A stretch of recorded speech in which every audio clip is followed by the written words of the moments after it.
Welcome back to the NITE Economics YouTube channel, and today we're going to be going over the price of crude oil. So if you watched my last video, which I'm actually going to link here at the beginning of this video, so in case you haven't watched it, go watch that video.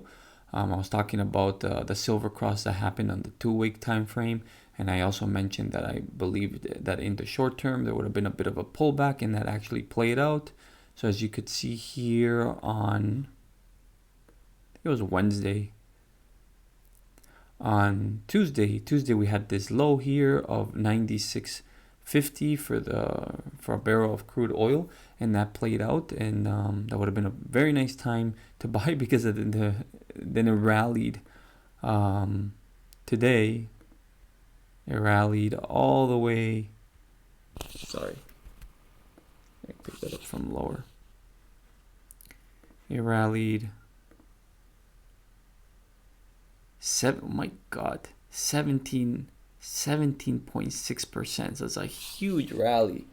I didn't think it was that much. I thought it was less than that. I thought it was about 10%. But yeah, I got a massive rally from that low, and it went all the way up to now it's sitting at 112. But the markets are closed, right? So this is not going. You're not gonna see any more movement on this until Monday. So I still think that this has a lot more to run from current price action. At least I think it's gonna get to the all-time high, which is at $147.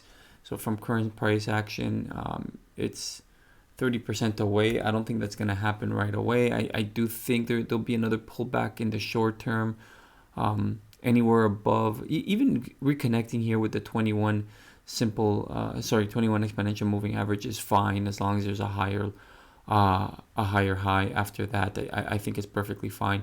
You could see the BBWP is in, or was in extreme territories, and now starting to creep back up to extreme territory, especially after today's 17% move to the upside. Crazy move to the upside.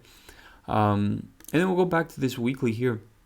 So again, the silver cross happened officially here, right?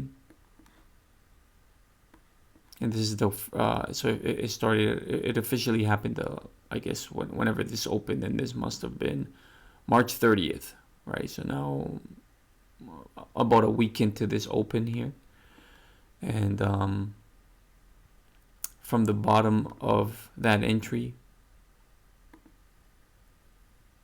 so yeah, so it's like about 15% up from that open there.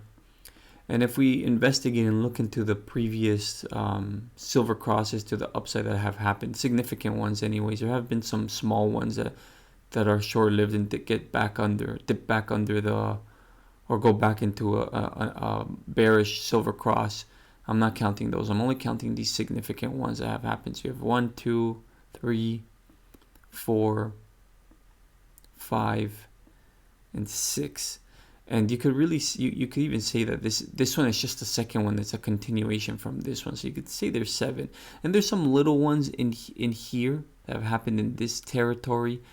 But for me, I would avoid these, because a red flag for the ones that are super close like this is when the moving averages get very close together. They get bunched up, right? The good ones are the ones that look like this. When the moving averages are not bunched up and it shoots out like this, if they start to spread out, those are good ones. When they're bunched up like this, they're not good ones. So I don't count these. And yeah, and as you could see, as from our current one, our most current silver cross, which happened on March 30th, to the upside, you could see the moving averages are not bunched together. So I think this is a good one. I think this move has legs. You can see the BBWP is starting to get into some extreme territories, but it's been there before, right? And it could get into super extreme territories and stay there for a while. So here's to the downside. The BBWP is direction neutral. But you could see that these moves could last for a long time. As you could see over here, when it got super hot in this downside move here, and this was in the great financial crisis, you could see it could stay in this territory for a very long time. And then it's interesting here because here during the Gulf War. It did get super high, but it didn't get any higher than, what is that? Let's zoom in. It didn't get any higher than 96%, and right now it's at 96%. So we'll see. I still think this has more legs to, this move is just, I wouldn't say it's just starting, but it's at least halfway through in terms of a percentage move to the upside. But this could pan out, and if you look at the history of how long it takes these moves to play out, it takes a very long time. It takes a very long time. You can make an argument that this move started here, but it didn't end until this bear market here. So I don't think it's gonna look something exactly like this, because this would be insane. This would be completely insane. But I do, like I said before, I think it's gonna get to at least that all-time high, and I think it could get to that $230 per barrel of oil price range. But again, we're going to be tracking this one very, very closely. I'll keep making regular updates to this chart. I'll make a video on how long it took for this to play out. I'll make a video on that probably tomorrow or in the next couple of days to come. And again, if you're liking this kind of content, please subscribe to the channel, drop a like, and follow me for more. That's something you would say on Instagram. No, just subscribe to the channel. All right, guys, take care. I'll see you guys next time. Bye.